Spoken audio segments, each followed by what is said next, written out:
Boa noite, eu sou Renata Verli, sou estudante de Psicologia da Faculdade Única e nos foi colocado o desafio de fazer um podcast sobre a lei de adoção.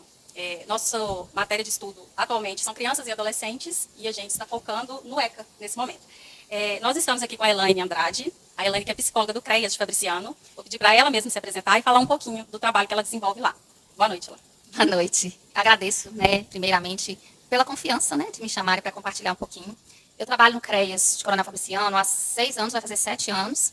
E lá eu trabalho específico atendendo crianças e adolescentes e suas famílias. O CREAS ele trabalha com famílias em situação de violência.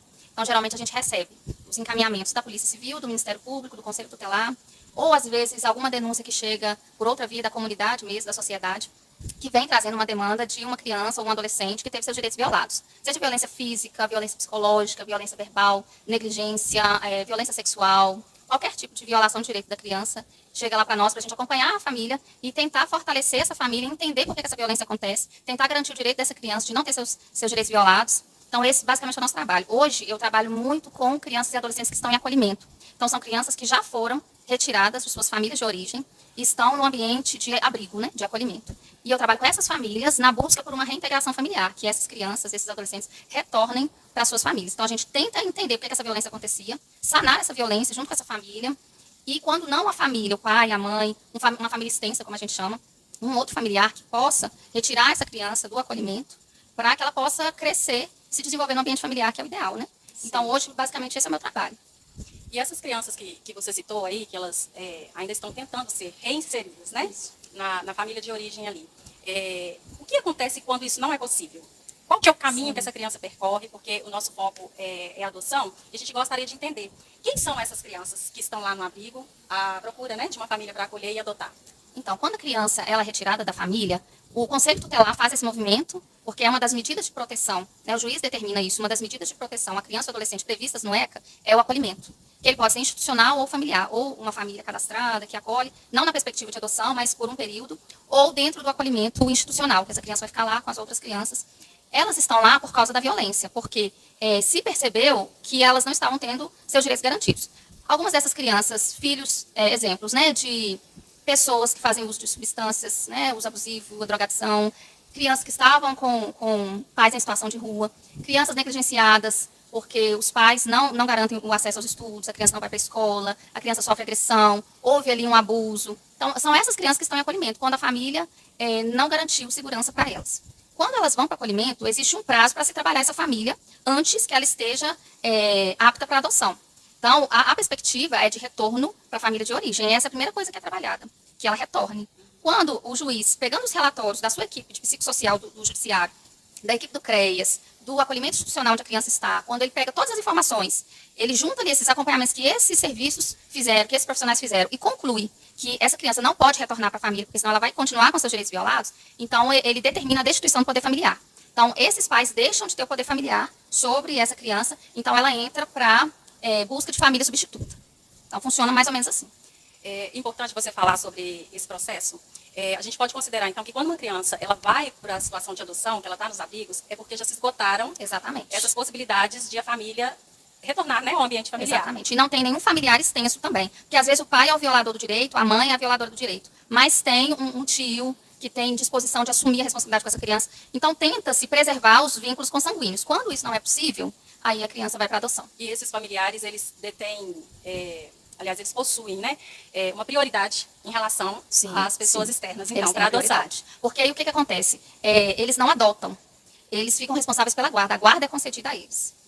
Porque para haver uma adoção, aí é quando a criança ela entra no cadastro de adoção, no cadastro nacional. Quando ela vai, familiar extenso, se é passada a guarda dessa criança para esse familiar. E falando desse cadastro, qual que é o caminho para uma pessoa que quer adotar? Nós entendemos um pouquinho de como essas crianças chegam lá, elas estão disponíveis para adoção, e uma pessoa que quer adotar, qual que é a primeira medida? O que ela procura? Existe um atendimento psicológico nesse primeiro momento ou apenas a inscrição mesmo? Então, quando uma família tem interesse em adotar, a partir dos 18 anos, qualquer pessoa pode adotar. Sendo maior de 18 anos e não tem nenhum critério de precisa ser casada. pode ser uma pessoa solteira, precisa ser maior de 18 anos. E tem que ter uma diferença de 16 anos, é o que diz a legislação, do adotante. Então, se, por exemplo, eu tenho 18 anos, eu não posso tentar me habilitar para adotar uma criança, de um adolescente de 13 anos, uma criança de 10 anos, por causa da diferença que é imposta aí pela legislação. Então, qualquer pessoa acima dos 18 anos, que tem uma diferença, na hora que ela for falar do perfil de 16 anos, ela vai procurar a vara da infância, da juventude, fórum, né, geralmente, e lá ela vai falar desse desejo de entrar para o Cadastro Nacional de Adoção. Lá eles vão pedir uma série de documentos, documentos básicos mesmo. Eu acho que o que foge ao básico é antecedentes criminais, não sei se pede algum atestado psicológico, não tenho certeza disso, mas esses documentos são entregues no fórum, o Ministério Público vai entrar com esse pedido para essa família. Nisso, o Ministério Público pode requisitar outros documentos, então ele pega toda essa documentação e fornece, né, para o juiz ter ali um embasamento dessas informações. O que é feito quando você fala da questão da psicologia é que essa família, ela é de alguma forma avaliada, se ela tem condições de entrar nesse cadastro. Então, não é só chegar e ter interesse. Ela vai passar pela entrevista com a psicóloga, assistente social, a equipe do judiciário, ela vai ser entrevistada, ela possivelmente vai ter visita, ela vai ter lá eu não sei se seria um curso a palavra, mas tem uma preparação, que é uma explicação de como é que funciona o processo de adoção. Então, ela tem esses passos. Esses pais são orientados, então, em relação ao processo. Como funciona. Nessa entrevista, eles vão falar do perfil que eles estão buscando e vai ser avaliado de qual é a motivação, o interesse, as condições deles, e aí eu não digo nem condição econômica, mas de maneira geral mesmo, para realizar uma adoção aí futura. Elaine, uma das coisas que mais que mais se comenta, né, a respeito da adoção é nessa demora, né? A gente gostaria de entender um pouquinho por que o sistema brasileiro ele é tão demorado. Essas crianças elas ficam muito tempo na espera, as famílias ficam e algumas até desistem do processo. E também um pouquinho desse perfil dessa criança que é procurada, né? Nós estamos falando aqui de crianças e adolescentes, mas sabe-se que os adolescentes não estão na lista de prioridade dos pais que querem adotar, até pela fase em que eles estão passando. Então, tudo é muito burocrático, né? Existe muita burocracia no meio disso tudo. Demora esse processo ser decidido aí pelo juiz, demora para se chegar a uma conclusão que realmente não dá para essa criança retornar para essa família. Então, isso tudo é muito demorado. A previsão é que uma criança não passe de 2 anos dentro de um acolhimento. Né? Mas não é uma realidade. Então, tem crianças que elas se tornam adolescentes e elas saem ao completar os 18 anos sem terem sido adotadas e sem ter voltado para a família. Então, é demorado mesmo. E só que, você falou do perfil, essa demora, eu considero, assim, pelo que eu acompanho, não é nem tanto do processo jurídico da questão, mas é mesmo o perfil que as famílias colocam. Porque, geralmente, o perfil que essas famílias buscam é 0 a 2 anos, são crianças que sejam brancas, a maioria das crianças que estão em acolhimento são negras, são crianças que não tenham irmãos, porque eu quero adotar um, eu não quero adotar 4. E, na realidade, crianças que estão em acolhimento, geralmente elas estão lá com irmãos. Porque são famílias que geralmente têm muitos filhos, e o que a lei prevê é que não se faça separação de irmãos. Essa seria a minha pergunta. Então, existe uma lei que ampara nesse sentido, sim, que essa família não seja a manutenção do laço que ainda resta para essa família, que são esses irmãos. Há exceções? Há exceções. Assim, mas isso precisa ser muito bem pautado, assim, muito bem justificado para que isso aconteça. Às vezes são irmãos que, apesar de serem irmãos, eles não têm vínculo. Na avaliação do psicólogo, do assistente social, não há vínculo. Então, pode ter alguma exceção, mas o que se prevê é que os irmãos sejam adotados juntos. E esse pai que chegou a vez dele, né? Esse pai ou essa mãe que está na fila, ele tem o direito de negar a adoção dessa criança que saiu para ele e retornar para a fila? Ou uma vez que ele negou, ele sai automático dessa Não, de não adoção? sai não, ele permanece na fila. Então, alguém vai fazer contato com ele, porque está lá o perfil que ele está buscando e tem o perfil das crianças que o juiz já destituiu o poder familiar, então estão aptas para adoção. Então, tendo esse perfil, alguém faz contato e diz, olha, nós temos uma criança com esse perfil, e ver se essa família está disposta a essa adoção. Se ela não tiver, ela vai aguardar mais. E uma questão que pesa muito também é que, geralmente, quem está lá na perspectiva de adoção, ele não está em busca de uma criança com deficiência. E muitas das crianças que estão em acolhimento, elas têm alguma deficiência. Elas têm pelo histórico de vida, de saúde mental, gestações que, na maioria delas, não houve um pré-natal, não houve um cuidado. Então, tem muita criança com deficiência. Eu trabalhei com uma amiga minha que trabalhou comigo, ela estava na fila de adoção, tem algumas lá que trabalham comigo que estão, e ela tinha colocado à disposição, dentro do perfil, de ser uma criança com deficiência. Então, ligaram para ela mais de uma vez, não sei se uma vez só, falando sobre uma criança que a criança tinha tal deficiência. Aí, para ela, naquele momento, a realidade de deficiência daquela criança não dava condições de ela ter os cuidados que ela ia requerer. E ela tem acesso a esse laudo médico, ao tipo de deficiência que essa criança possui? Ela conversa com a assistente social sobre qual é o perfil dessa criança. Até para ela ver se ela tem condições de acolher, né? Depois que ela tem essa conversa, se ela falar assim, olha, é o perfil que eu estou buscando mesmo. é feito uma aproximação, né? Antes disso, não há nenhuma aproximação com a criança. Então, a criança ela só é inserida emocionalmente, afetivamente ali no meio, depois que aquele adotante, né, que a gente fala adotante, ele entendeu que aquele perfil é o perfil que ele está procurando. Sim. Depois que é feito, né, essa inserção da criança na família ali, existe um período de teste ou essa família já leva as crianças? Porque são tantas dúvidas. A adoção, eu acho que ela é um tema assim que é até um tabu. A gente não tem muitas informações de como funciona realmente, né? E a gente escuta muitos casos. Eu conheci uma família de Belo Horizonte que eles adotaram 2 crianças e passaram-se 6 meses, eles não queriam mais as crianças.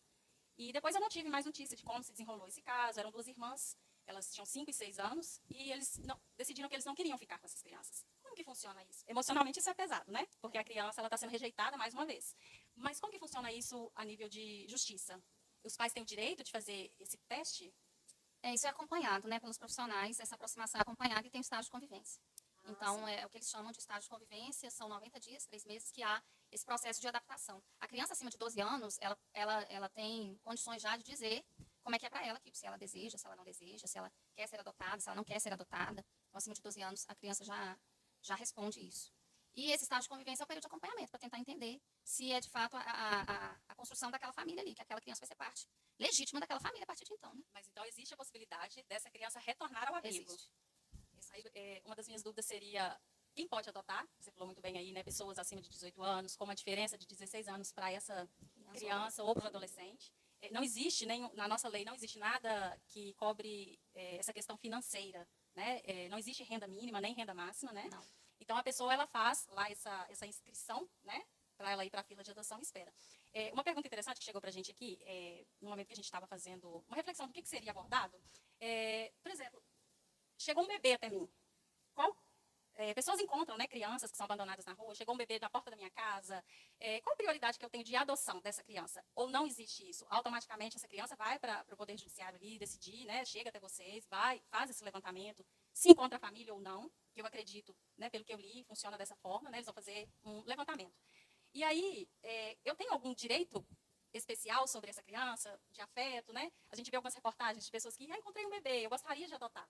Ou não existe isso? É só através da fila mesmo?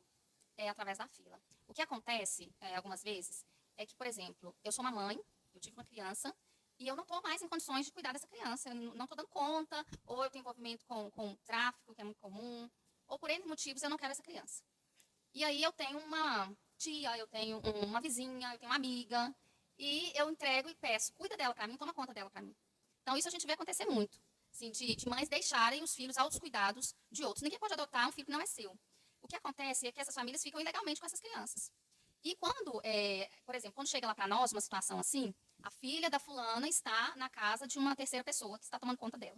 Se essa criança está ali, tem um vínculo afetivo, essa mãe entregou, entendendo que era melhor ficar aos cuidados dessa pessoa, vai ser legalizado uma guarda. E aí a gente vai orientar essa pessoa que está sob os cuidados da criança de que ela precisa regularizar a situação da criança por meio de uma guarda.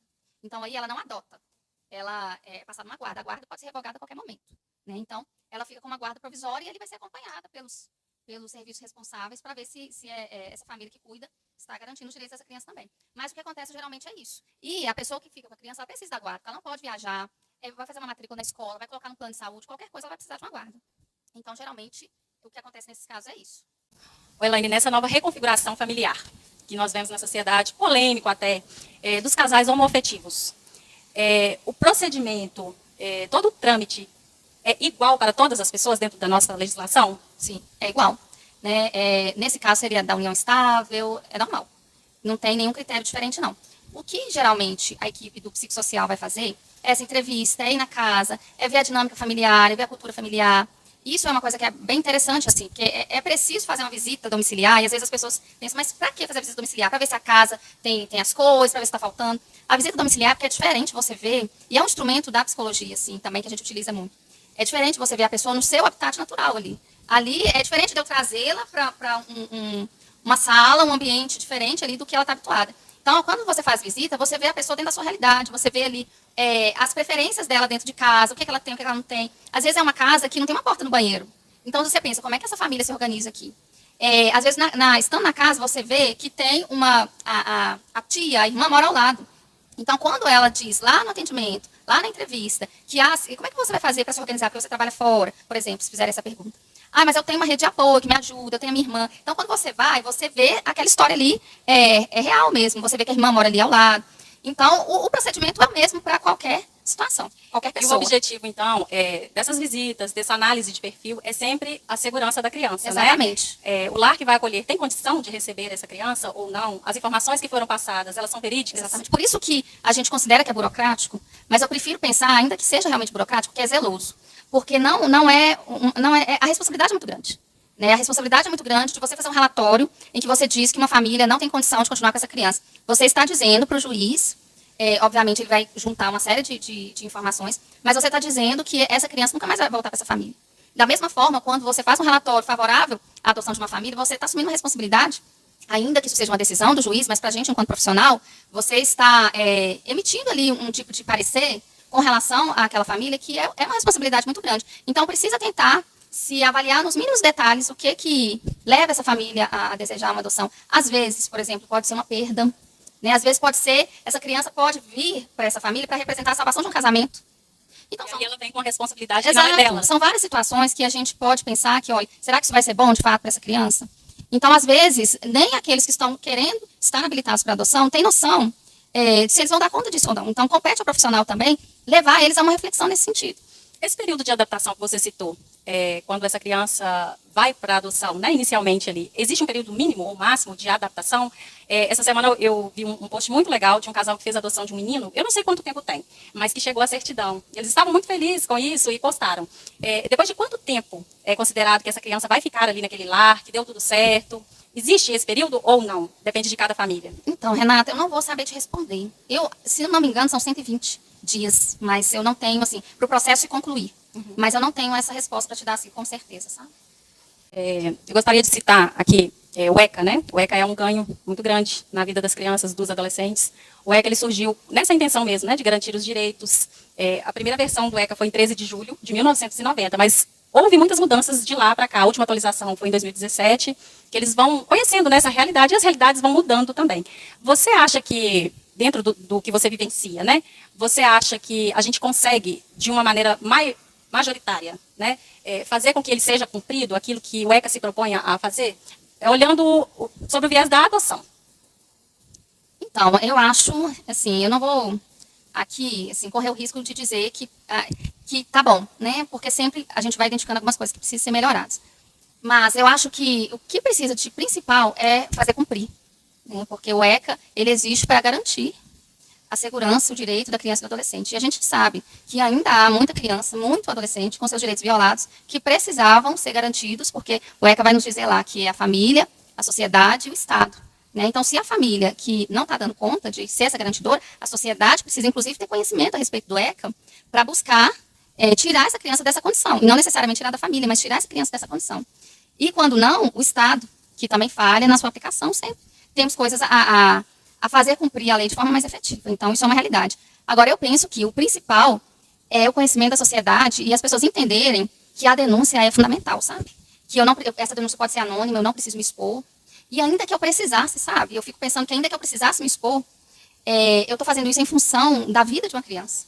Né? Então, eu acho que a sociedade precisa ter essa conscientização, da escuta especializada. Né? Todos nós somos responsáveis por cada agressão que a criança sofre e a gente se cala. Então, esse silêncio, ele acaba gerando falhas. Né? Exato. Inclusive no Estado. Assim, existem escolas que a criança, às vezes, relata uma situação de abuso, por exemplo, e a escola não sabe como lidar com aquilo e aquilo acaba morrendo ali. Então, assim, a gente precisa se responsabilizar por aquilo que a gente vê e aquilo que a gente escuta, porque também somos responsáveis pelas crianças e adolescentes que estão à nossa volta. E voltando à questão da adoção, infelizmente, a gente precisa entender que, ainda que seja uma criança adotada, ela pode, apesar de todos os cuidados, voltar para um lugar que seja agressivo, que viole os direitos dela.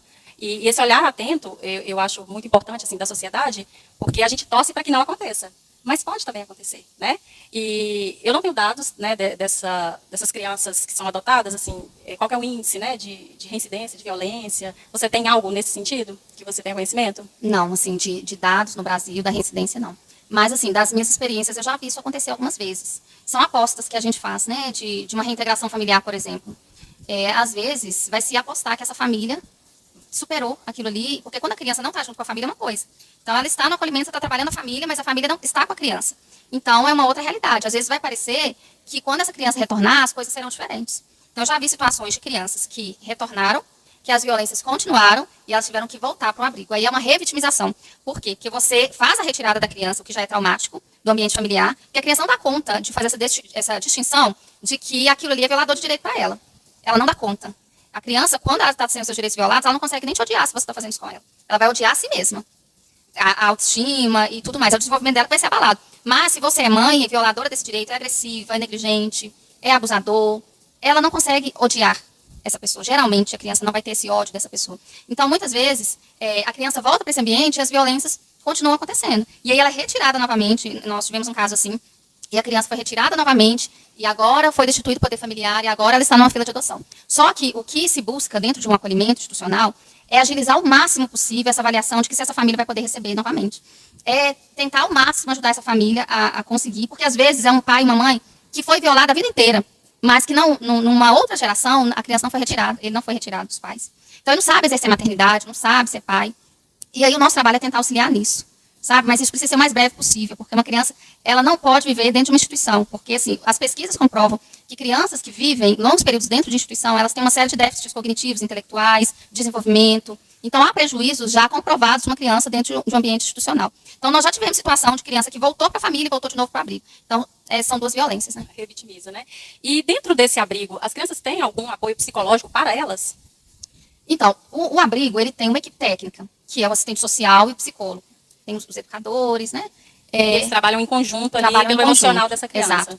O psicólogo do acolhimento, ele não vai fazer terapia, não é um processo terapêutico, assim como do CRES também não é um processo terapêutico.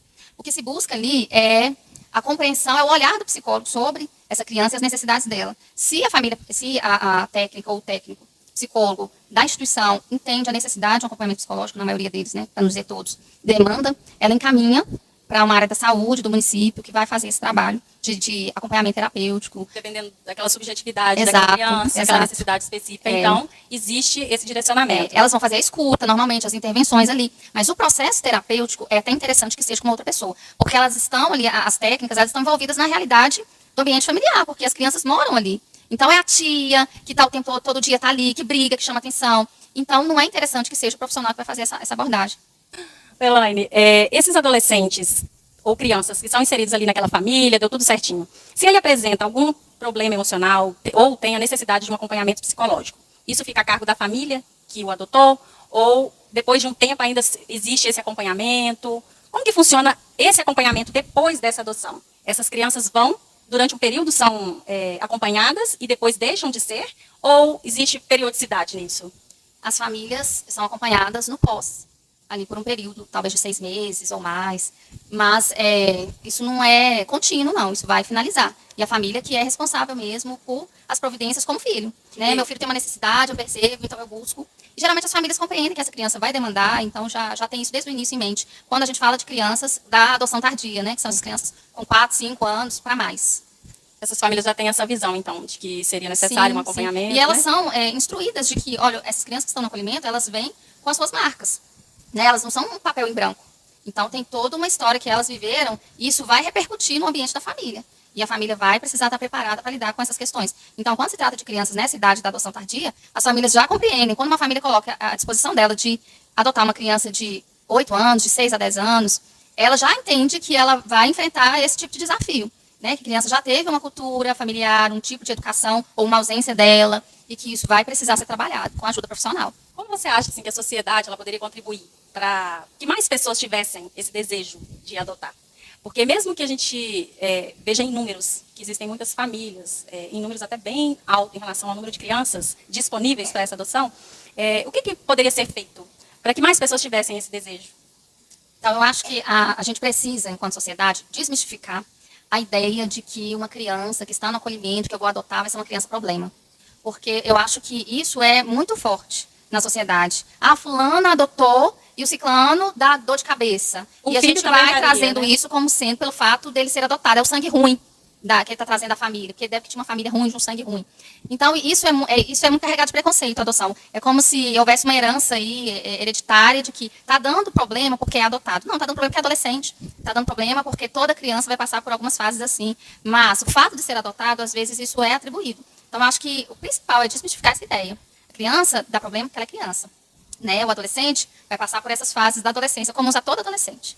Então, a gente não pode colocar a adoção e a vida anterior dessa criança como responsável por qualquer comportamento e já lançar isso sobre ela, porque a partir do momento que a gente tem esse pensamento de que, nossa, é um risco, porque essa criança vem cheia de coisas e vai me dar trabalho. Então, quando a gente já coloca isso no pensamento, qualquer coisa que ela faça é linkado a esse fato, e não é assim. Ainda que seja um comportamento normal Exato. ou esperado para aquela idade. Exato. Um filho biológico poderia passar pelo mesmo. Ninguém vai dizer que ele é assim porque ele é meu filho, é porque é do meu sangue, né? Mas com o adotivo, geralmente se usa esse preconceito.